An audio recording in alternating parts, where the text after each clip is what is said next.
राजस्थान की हल्दी घाटी की ओर से रानी लक्ष्मीबाई के खून से सनी हुई बलिदानी माटी को अपने प्रणाम निवेदित करता हूं।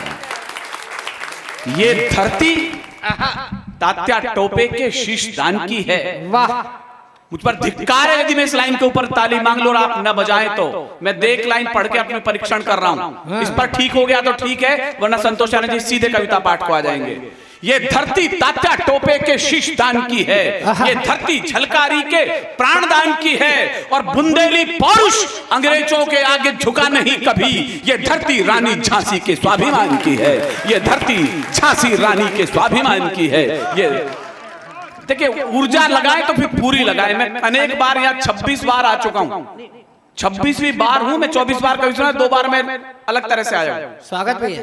मुझे लगना चाहिए मैं ग्वालियर की मिट्टी पर खड़ा हूं तो यहाँ का बलिदानी तेवर क्या है यदि हल्दी घाटी का बेटा पढ़ रहा है तो। और इस बार मेरी आवाज और आपकी तालियां राजमहलों से टकरा जाएं तो मुझे अच्छा लगेगा। मेरे कहने की हिम्मत को दाद देना।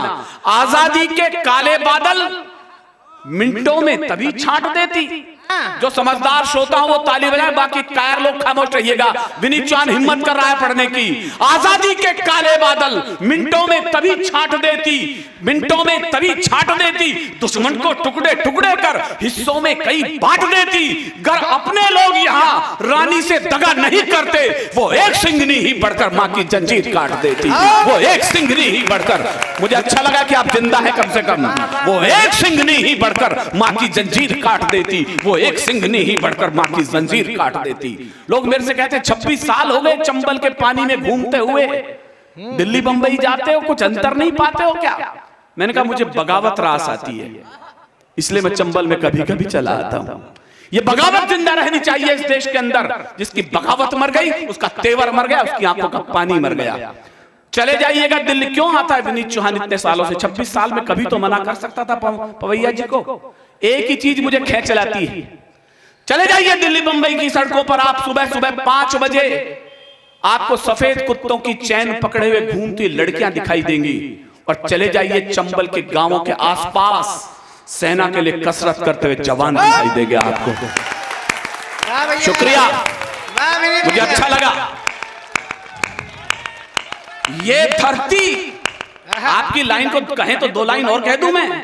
ये धरती रण में दुश्मन का कोई एहसान नहीं रखती। यहाँ आज वीरांगनाओं का सम्मान हुआ, शहीद परिवारों का सम्मान हुआ, तो विनीत चौहान के श्री चरणों में कुछ पंक्ति निवेदन कर रहा है।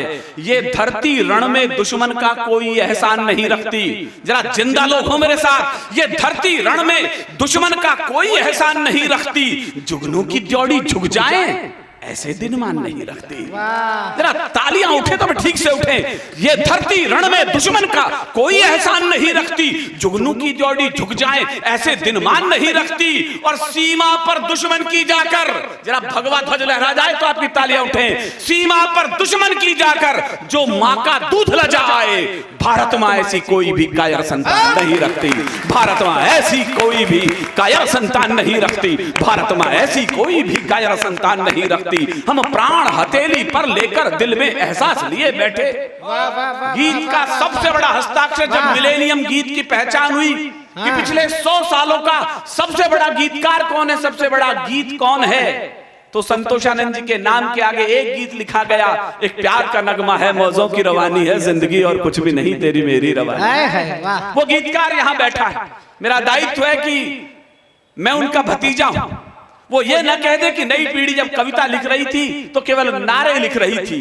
यदि कुछ कविता जैसा हो गया हो तो इस गीत ऋषि के आशीष मेरे मस्तक तक पहुंच जाए, मैं उम्मीद करूंगा।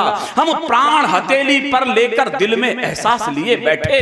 इस मिट्टी पर पढ़ रहा हूं मैं, कविता के 10 भी लोग सुन लेंगे तो मुझे अच्छा लगेगा। हम प्राण हथेली पर लेकर दिल में एहसास लिए बैठे, दुश्मन के स्वागत की खातिर कुछ तोहफे खास लिए बैठे।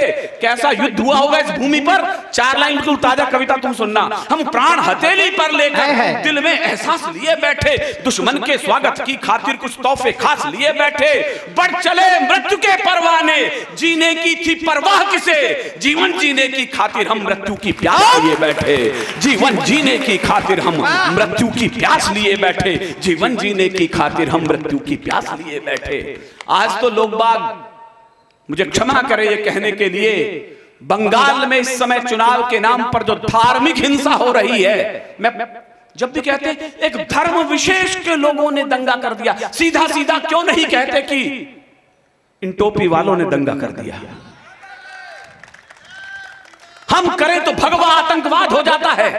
मैं 26 साल से आ रहा हूं, हिंदुस्तान का ये अकेला बलिदान उत्सव है जहां इतने ऊंचे भगवा ध्वज लहरा दिए जाते हैं, झंडे। अभी तक मैंने हिंदुस्तान में इतना बड़ा उत्सव देखा नहीं जब भगवे ध्वज इतने शान से लहरा दिए हों। आपके यहां तो किसी बड़े नेता ने कह दिया भगवा आतंकवाद है। माफ करें साहब, यदि भगवा आतंकवादी है, भगवा रंग आतंकवाद का है, तो हमें सूर्य को आतंकवादी बोलना पड़ेगा, हमें छत्रपति शिवाजी को आतंकवादी बोलना पड़ेगा, हमें हवन को आतंकवादी बोलना पड़ेगा। इन्हें अपनी तहजीब सुधारनी पड़ेगी हमारी भाषाओं के लिए। अपनी रक्तिम आंखों से मैं जलता भारत देख रहा हूं। कहां है कविता के लोग, मुझे पता लग जाएगा। अपनी रक्तिम आंखों से मैं जलता भारत देख रहा हूं, आस्तीन में काले विषधर निष्दिन पलते देख रहा हूं। गिनती पूरी कौन करेगा इन पागल शिशुपालों की, कौन शीश बढ़कर काटेगा शकुनी वाली चालों की, कौन शीश बढ़कर काटेगा शकुनी वाली चालों की। देश बड़ा है या फिर मजहब, या तो 100% ताली हो या 100% हूटिंग हो। देश बड़ा है या फिर मजहब, इसका क्या उत्तर दोगे? आने वाली नस्लों को तुम फूल नहीं पत्थर दोगे, आने वाली नस्लों को तुम फूल नहीं पत्थर दोगे। कुछ गद्दारों ने पूरब को फिर लोहू से नहलाया, कुछ एहसान फरामोशों ने अपना चेहरा दिखलाया। हमारे अग्रज श्रद्धेय शिव प्रकाश जी यहां बैठे हैं, जिनके छाया में हमने त्वदीया कार्या बद्धा कटियम के श्लोक बांचे। वहां की सबसे नन्ही पौध आपसे कह रही है दिल्ली जाकर के मेरे इस मैसेज को भेजिएगा।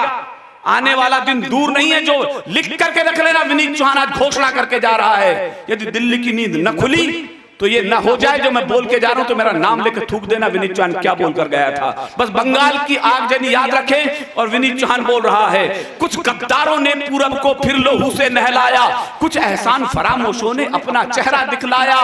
दिल्ली वालों पूरब भी, उम्मीद करूंगा ये लाइन पर आपके हाथ खड़े करके तालियां उठे। दिल्ली वालों पूरब भी जलती तस्वीर न हो जाए, ये बंगाल हमारा भी दूजा कश्मीर न हो जाए, ये बंगाल हमारा भी दूजा कश्मीर न हो जाए, ये बंगाल हमारा भी दूजा कश्मीर न हो जाए। लेकिन जब उंगली से सीधे घी न निकले तो उसको गर्म करके डिब्बे को उल्टा करना पड़ता है, जैसा कश्मीर में किया है हमने। ये वही देश है जहां बिरयानी और मुर्गे परोसे गए। अलगाववादी नेता इस देश के प्रधानमंत्री के, मैं रिकॉर्डिंग के बीच बोल रहा हूं, मेरी लाइन गलत हो तो मुझे टोक देना कल 3 दिन तक भी कि तुम गलत बोले थे। देश के पहले प्रधानमंत्री के आवास के अंदर यासीन मलिक जैसा बड़ा आतंकवादी चाय पीता था, और इस बात पर हिम्मत पर तालियां बजाना देश को कौन मिला है? उसी आतंकवादी की कॉलर पकड़ के लात मार के तिहाड़ जेल में बंद कर रखा है सामने। जो लोग कहते हैं ना कुछ हुआ नहीं, कुछ हुआ नहीं, मेरे अग्रज कलम का नाम लिया है तो 2 लाइन सुन लीजिएगा। कुछ हुआ कैसे नहीं है, कुछ देशभक्ति के मंत्र वहां जाकर हमने बांचे तो हैं। तुमने 70 साल में क्या किया और हमने 2 साल में क्या करके बता दिया। मैं फिर कह रहा हूं, राजनीतिक दुशाले नहीं, इस मिट्टी पे बैठे इस बलिदान की कसम दे रहा हूं, यदि सच हो तो ताली उठे। कुछ देशभक्ति के मंत्र वहां, मैं कश्मीर पर 2 लाइन खर्च कर रहा हूं, कुछ देशभक्ति के मंत्र वहां जाकर हमने बांचे तो हैं। हम देशद्रोह के विषधर के फन पर चढ़कर नाचे तो हैं। अब अगली लाइन पर आपकी खामोशी मुझे खल जाएगी। कुछ देशभक्ति के मंत्र वहां जाकर हमने बांचे तो हैं, हम देशद्रोह के विषधर के फन पर चढ़कर नाचे तो हैं। आतंकवाद के अंधड़ को आगे बढ़ ललकारा तो है, धीमा ही सही तमाचा पर उसके मुंह पर मारा तो है। वाह वाह वाह वाह। लो हमने दुम सीधी कर दी इन आतंकी आकाओं की, जो उछल रहे थे आड़ लिए इन अलगावी नेताओं की, जिन लोगों ने संविधान रद्दी अखबार बना डाला। मैं कश्मीर का जलता हुआ चित्र दिखा रहा हूं, जिन लोगों ने संविधान रद्दी अखबार बना डाला, कश्मीर को पत्थरबाजी का बाजार बना डाला, उनकी अकल ठिकाने ला दी। अब कितने लोग समझेंगे मुझे पता नहीं, मैं धीरे से इशारा कर रहा हूं, स्पिन बॉलिंग करके देख रहा हूं। उनकी अकल ठिकाने ला दी, उनकी ही चतुराई ने सबकी ऐसी तैसी कर दी, के लिए मोटा भाई ने। वाह वाह। मैंने जल्दी बोल दिया तो आपकी ताली भी जल्दी आ जानी चाहिए। सबकी ऐसी तैसी कर दी के लिए मोटा भाई ने, फिर फिर इशारा समझें, ये तो छोटा सा ट्रेलर है। हाँ। फिर कह रहा हूं कितने लोग समझेंगे, ये तो छोटा सा ट्रेलर है, अब आगे को तैयार रहो, 100 हूर तुम्हारी जन्नत में कर लेंगी सब सत्कार करो, 100 हूर तुम्हारी जन्नत में कर लेंगी सब। वो बैठी है एक महबूबा जी वहां पे, कश्मीर में तिरंगा उठाना वाला नहीं बचेगा, तिरंगा उठाने। जब तक ये रणबांकुरे बुंदेल की मिट्टी के बैठे हैं और हल्दी घाटी के बेटे जिंदा हैं, तुम्हारे बाप की औकात नहीं है तिरंगा झुक जाए इस कश्मीर के अंदर। क्या कहा तिरंगा घाट, मुझे जैसे ही पकड़ ढीली होगी मैं उसी समय पीछे हो जाऊंगा, बस ये ध्यान रखना। क्या कहा तिरंगा घाटी में अब और नहीं लहराएगा। वो मोहतरमा सो रही हो ना एसी कमरे में, तो आपकी तालियां थप्पड़ की तरह उनके तकिए पर पहुंचे, मैं उम्मीद करूंगा। क्या कहा तिरंगा घाटी में अब और नहीं लहराएगा, क्या कहा कि जनगणमन घाटी में नहीं कोई दोहराएगा, और कितने मर्द यहां बैठे मुझे पता लग जाएगा। क्या कहा तिरंगा घाटी में अब और नहीं लहराएगा, क्या कहा कि जनगणमन घाटी में नहीं कोई दोहराएगा। जब तक एक भी दुश्मन जिंदा, कब तक एक भी बेटा जिंदा, जब तक एक भी बेटा जिंदा, अपने हिंदुस्तान का अमर तिरंगा कश्मीर में सदियों तक लहराएगा, अमर तिरंगा कश्मीर में सदियों तक लहराएगा, अमर तिरंगा कश्मीर में। पूरी घाटी तो दहल रही थी आतंकी अंगारों से, कश्मीर में आग लगी थी पाकिस्तानी नार। लोग कह रहे 370 धारा क्यों हटा दी, वो फर्जीवाल जी कह रहे थे, विधानसभा में बोल रहा है इस देश का मुख्यमंत्री। वहां लोकतंत्र से पूछ लिया जाता, जनमत संग्रह कर लेते। फर्जीवाल जी हमारी बहनों की कनपटियों पर आतंकवादियों ने गोलियां मारते समय संविधान की धाराएं नहीं पूछी थी। यहां प्रेस के लोग बैठे हों तो मैं इस अभियान को लेकर चलाऊं। संविधान की धाराएं केवल खरगोशों के लिए होनी चाहिए, भेड़ियों के लिए किसी संविधान की जरूरत नहीं है। उन्हें कैसे मारा जाए ये खुद पुलिस तय कर ले, सेना तय कर ले। पूरी घाटी तो दहल रही थी आतंकी अंगारों से, कश्मीर में आग लगी थी पाकिस्तानी नारों से। चांद सितारे, ये सच है तो मैं बोल रहा हूं, चांद सितारे वाले झंडे घाटी में लहराते थे और हमारे शीश शर्म से रोज रोज झुक जाते थे। लोग कहते हैं जनमत संग्रह कर लो, मैं 26 साल से आ रहा हूं तो मैं आज आपसे जनमत संग्रह मांग रहा हूं। 370 धारा हटना ठीक लगे तो फिर तालियां उठें, दिल्ली पहुंचे। गलत लगे एक भी ताली नहीं उठनी चाहिए इस पंडाल के अंदर, मैं लग लूंगा चाहे 370 धारा गलत ही उठोगी होगी। पूरी घाटी तो दहल रही थी आतंकी अंगारों से, कश्मीर में आग लगी थी पाकिस्तानी नारों से। चांद सितारे वाले झंडे घाटी में लहराते थे और हमारे शीश शर्म से रोज रोज झुक जाते थे। इन सारी घटनाओं का बस निपटारा मजबूरी था और 370 धारा हटना बहुत जरूरी था, और 370 धारा हटना बहुत जरूरी था, और 370 धारा हटना बहुत जरूरी था। विश्वास रखो, बस एक ही उम्मीद लेकर चलाऊं। उम्मीद करिएगा इसमें यदि आपने ताली बजाई तो मैं एक बहुत छोटी कविता रानी पर पढ़ दूंगा, वरना मेरा काम हो चुका है। विश्वास रखो, मेरी आंखों में एक सपना तैर रहा है, काश वो सच हो जाएगा। लेकिन कुछ सालों में यदि आपका भी सपना हो, उम्मीद तो हो, चलिए सपना सच हो जाएगा जो पड़ोस में हो रहा है। विश्वास रखो, इस बार सभी ये नीर क्षीर हो जाएगा, सिंधु तट के सब और पार ये कश्मीर हो जाएगा।